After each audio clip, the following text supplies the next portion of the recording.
The CANIK TP9SF is one of those guns that I really don't want to like. It just doesn't seem right to me that a gun with that low of a price tag should be a reliable, solid functioning, and comfortable to shoot firearm.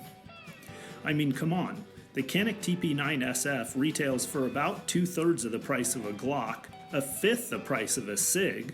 I mean, doesn't everything that I've ever learned about firearms tell me that if I want something decent and reliable, I need to plan on spending some money for it? I mean, seriously, didn't we learn anything from all those guys that bought the high points and had nothing but problems with them? And the CANIK TP9 costs, well, not that much more than a high point. But the more I shoot the CANIK TP9SF, the more my confidence builds. Like I said, it's one of those guns that I really don't want to like, but the more rounds I get through it, the more my confidence builds in it, and the harder time I have to find a reason why I shouldn't like it.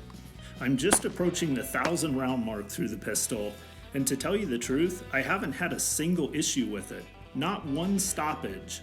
I had a couple of instances where the slide didn't lock back on an empty magazine, but with a little bit of paying attention, I discovered that I was resting my thumb on top of the slide stop.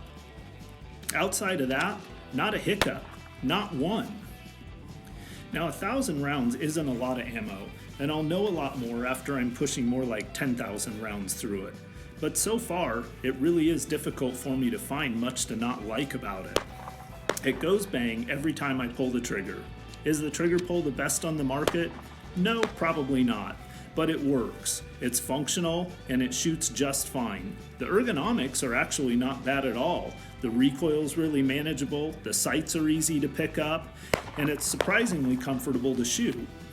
For the most part, I believe in quality gear, and in part because with a lot of my activities, my survival, my life, or at very least my comfort, often hinges in large part on the quality and dependability of the gear I use.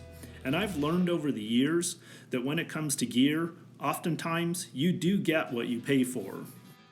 But the more I shoot the CANIK TP9SF, the more I become convinced that this really is one of those pieces of gear that sells for a price well below the value it delivers.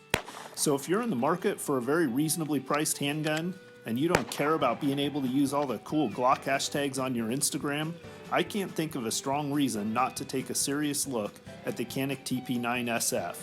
That's my thoughts. Coyote Works out.